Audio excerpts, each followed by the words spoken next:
to provide us with a 20-kilometer rock that appears once per decade. But more importantly, the trajectory is very unusual. It's aligned with the orbit of the Earth around the Sun. Just 10 days from now, something wild is about to skim past Earth closer than anything we've ever seen before. An interstellar object called 3I Atlas is sliding into our neighborhood, and while every major telescope on the planet is scrambling to lock eyes on it, the official story is sounding way too calm. NASA keeps brushing it off as just a comet, but the amateur astronomers out there grinding every night are catching things that straight up don't add up. This thing is carrying a sun-bright tail stretching nearly 1 million kilometers, doing moves that break basic physics and showing strange behaviors that no updated model seems able to explain. If whatever is powering this object isn't natural, then we might have to rethink what's cruising through our solar system before it's too late. Back on July 21, 2025, Hubble snapped the first clean shot of 3I Atlas from nearly 4 astronomical units away, basically a cosmic long-distance photo. But now this thing is swinging in for a way tighter pass, closing into less than half that distance, and every major observatory is gearing up to squeeze every drop of data out of it while they still can. This close approach is about to put the object just 1.8 astronomical units from us, more than twice as close as before, and the difference is huge. Even smaller telescopes are about to start pulling out details from the coma and that mysterious tail. So you already know the whole astronomy world is watching this moment like it's a championship game. Hubble and the James Webb Space Telescope are lining up to grab images and spectra at a level we've never seen from an interstellar object, but getting time on those machines is like getting into the most exclusive club on the planet. The observation windows are tight, the object is booking it across the sky, and every single hour counts like crazy. James Webb is ready to gather both infrared and visible readings, aiming not just at the core but also at those faint structures stretching way out behind it, the ones that got everybody whispering. Meanwhile, the big ground-based players like the Very Large Telescope and Gemini South are linking up with the space telescopes to build a full timeline of this thing as it swings past its closest point ever, trying to capture whatever story this visitor is hiding. What makes this moment so wild isn't just how close 3I Atlas is getting, it's the timing. Normally, a comet fades after whipping around the sun, but 3I Atlas is doing the opposite. Its post-perihelion phase is turning into prime time for Earth-based observers, giving us a clean new angle that exposes features we couldn't see before because they were mashed together or straight hidden in earlier shots. And this isn't just a show for the big league astronomers. Anyone with a serious CCD or CMOS setup can jump in and grab images sharp enough to rival what some spacecraft pick up around Mars. As every major telescope spins toward this strange visitor, the world is gearing up for a rush of fresh images and measurements that could finally reveal what 3I Atlas really is. But here's the surprising part. Some of the most jaw-dropping shots haven't come from giant observatories at all. They're coming from a tight global crew of amateur astronomers who are snapping crystal-clear views of 3I Atlas during its post-perihelion glow. These aren't quick backyard photos. They're legit, high-grade captures using gear that mirrors small professional labs. These observers are running large aperture reflectors, cooled CCD and CMOS cameras, and tracking mounts so precise they lock the object's position down to fractions of an arcsecond. Their images get plate-solved against the Gaia star catalog, meaning the data is dialed in with pinpoint accuracy. One standout in this wave is Michael Jager, who locked onto 3I Atlas on November 8, 2025, just days after it swung past the sun. His shots, calibrated with Gaia WCS and submitted in FITS format, delivered the first high-confidence astrometric points after the solar pass, giving researchers a legit starting point to track what this thing is really doing. Amateurs across Europe, North America, and Asia have been running nightly campaigns, trading raw files, checking measurements together, and sending their results to the Minor Planet Center like a coordinated underground operation. And honestly, their data often hits the world faster and way more transparently than the official releases. In more than one case, amateur images exposed faint structures creeping through the coma and tail days before the pros mentioned anything. Every submission comes with the full breakdown: UTC timestamps, exposure details, plate-solved references, making each observation a clean, traceable receipt of what's really happening out there. That level of tight, clean astrometry means these community measurements aren't just pretty pictures. They're legit, verifiable numbers that scientists can actually rely on. The sheer volume and quality of what the amateur network is pumping out makes it impossible for anyone to downplay their impact anymore. As 3i Atlas hits its closest approach, the collective eyes of the community aren't just backing up the official record. They're low-key setting the pace, and sometimes even catching features before the pros catch on. And those features? They're wild. A dust plume stretching nearly 1 million kilometers toward the sun is not supposed to be happening at the distance 3i Atlas is sitting at. The solar wind rushes through space at around 400 kilometers per second, basically 1,000 times faster than the usual comet gas jets that hardly break 400 meters per second. It's like trying to walk straight into a hurricane blasting at 5,000 kilometers per hour. Under normal physics, anything the comet spits out should get blasted backward instantly, forming a tail that streams away from the sun like every other comet we've ever studied. But for weeks, the images have been showing a jet holding its shape, pointing directly into the solar wind like it's unfazed by the storm. This shouldn't be possible unless something with insane force is driving it. Solar wind doesn't just push on the plume, it hits with ram pressure that scales with the square of its speed. For this anti-tail to hang on like that, the material shooting out must be over 1 million times denser than the solar wind itself. That means the comet is losing mass at a rate that's straight up staggering. Even conservative math says we're talking about around 200 metric tons disappearing every second for every 300,000 square kilometers of exposed surface. And the visible part of the plume is even bigger than that, since it's been hanging on for weeks. When you stack up the numbers through October and November, the total mass loss lands in the billions of tons. Avi Loeb's team, using the most generous assumptions, estimates the nucleus at around 33 billion tons. Losing several billion in just 6 weeks means 3i Atlas has already shed at least 10% of its whole mass, maybe way more. If NASA's smaller mass estimates are right, then the real percentage is even more extreme. A normal comet losing material like this would be falling apart on the spot, breaking into fragments or fully ripping itself to pieces. But that's not what's happening here. The nucleus is still standing strong, the anti-tail is still flexing against the solar wind, and this object is still ignoring everything the usual rules of comet physics say should be happening. The math leaves barely any room for a comfortable explanation. If the plume is legit and the mass loss numbers hold, the physical budget doesn't add up. The nucleus should be destroyed or scattered. Yet somehow it's still there, holding together while throwing out a structure that shouldn't exist at all. No natural comet has ever pulled off numbers like this. These stats don't just stretch the standard model, they snap it in half.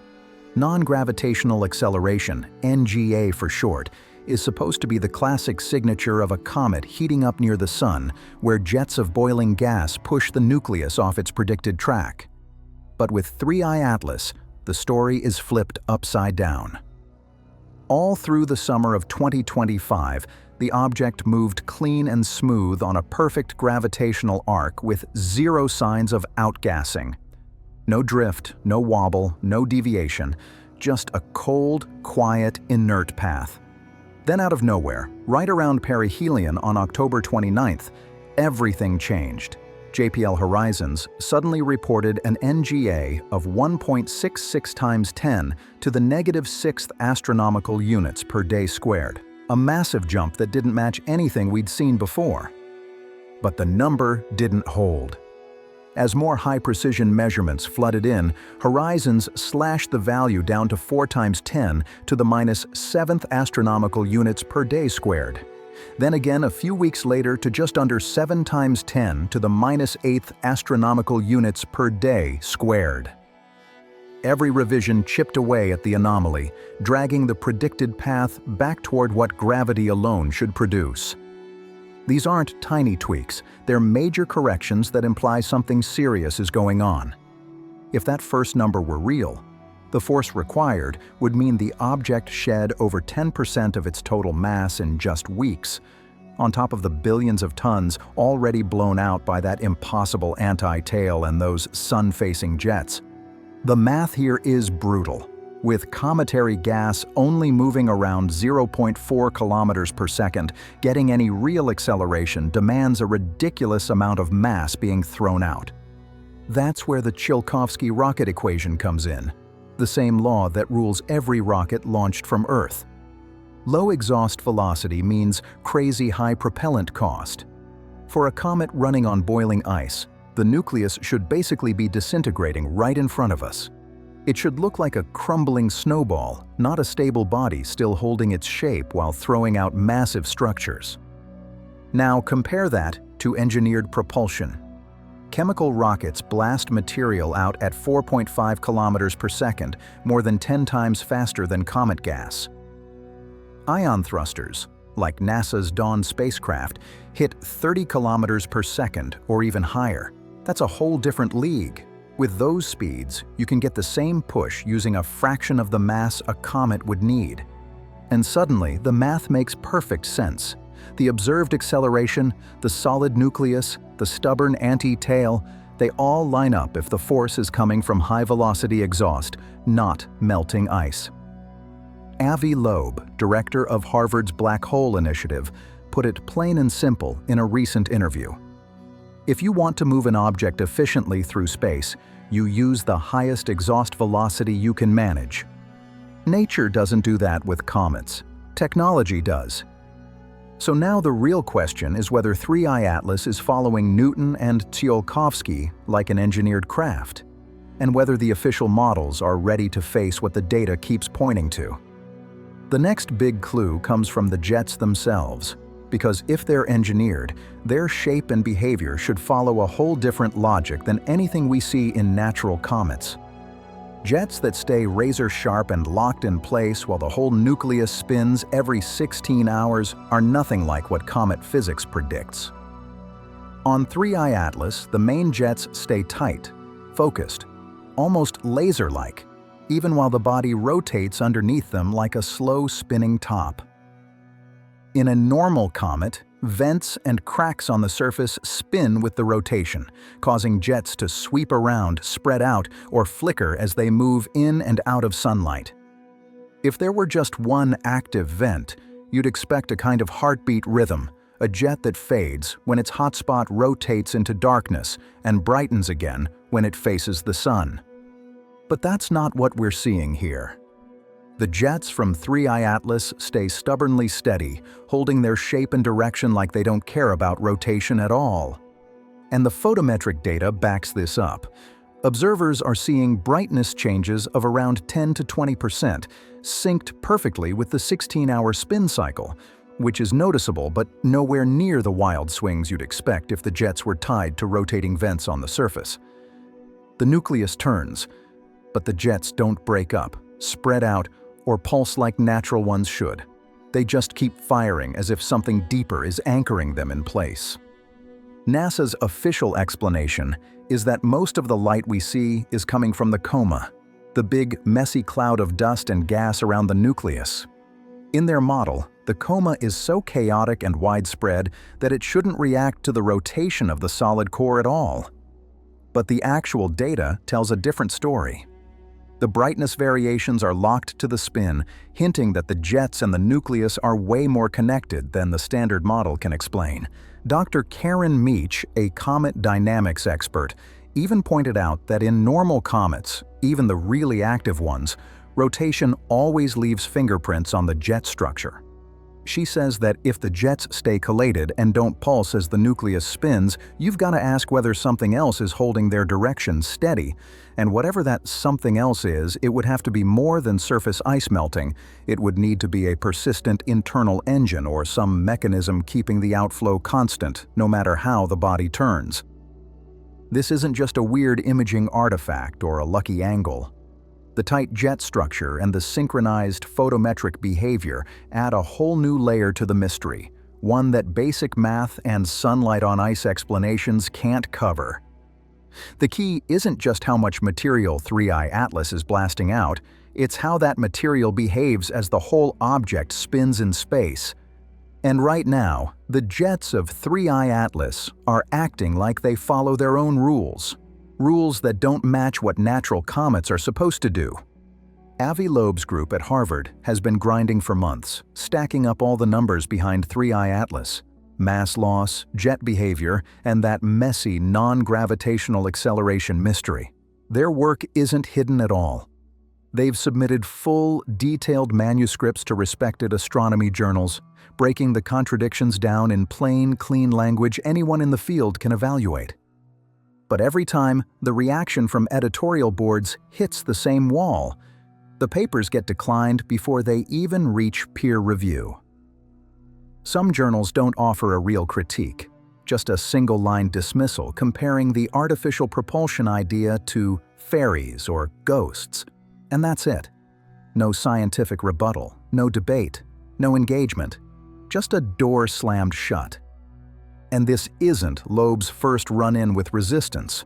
His earlier work on Oumuamua, the first interstellar object we ever detected, got the same kind of pushback. But the situation with 3I Atlas hits harder. This time, the anomalies aren't vague shapes or weird light curves. They're solid numbers.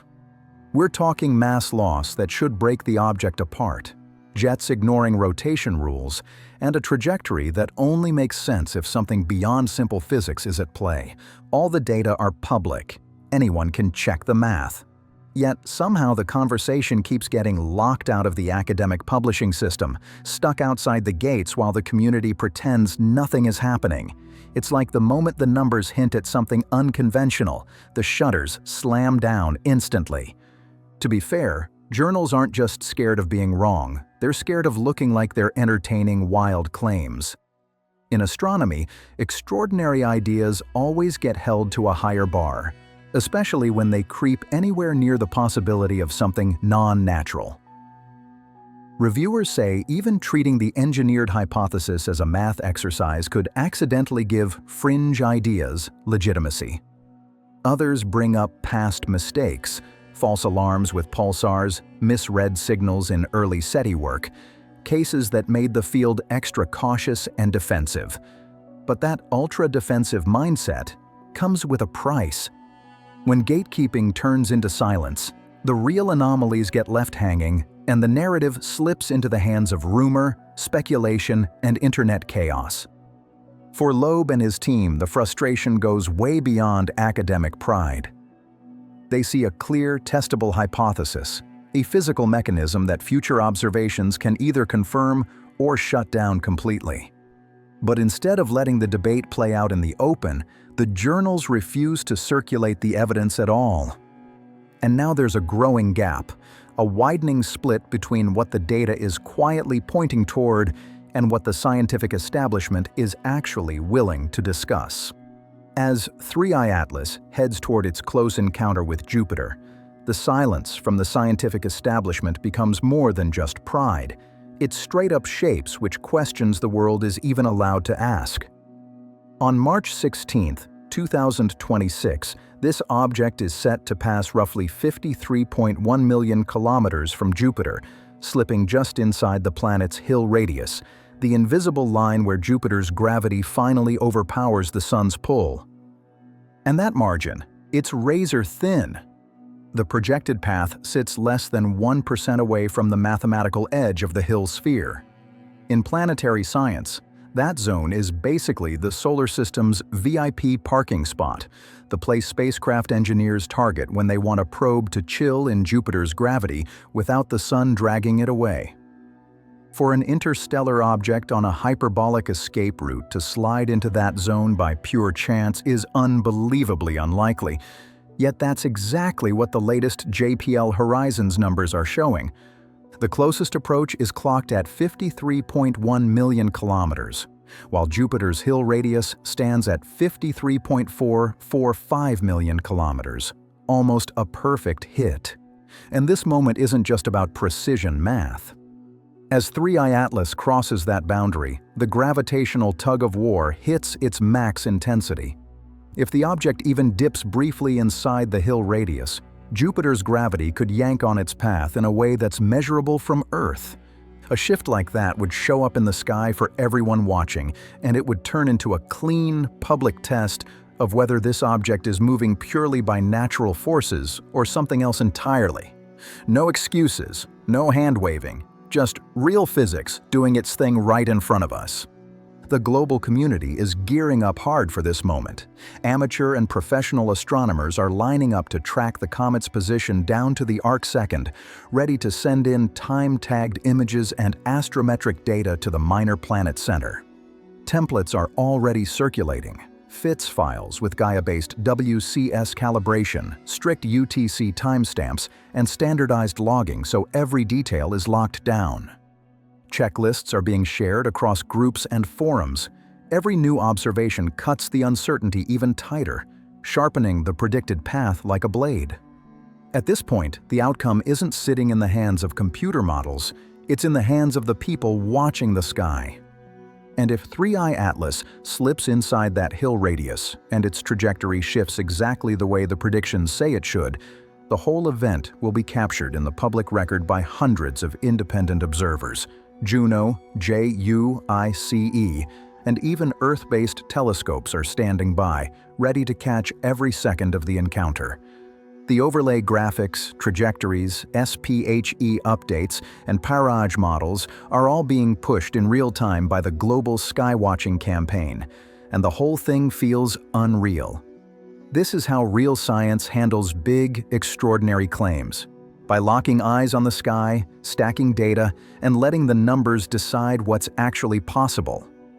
And right now, a genuine interstellar anomaly is unfolding right above us. Official channels keep sliding around the topic, staying quiet while independent telescopes keep pulling in data that refuses to match the expected script. As 3I Atlas moves deeper into Jupiter's territory, the line between a natural cosmic show and something engineered starts getting blurry fast. And whether people like it or not, the questions we dare to ask today are the ones that build tomorrow's science. Curiosity isn't fringe, it's survival for discovery. So, what do you make of all this? Drop your thoughts in the comments, hit that like button, subscribe to the StellarDrift channel, share the video, and I'll see you on the next one.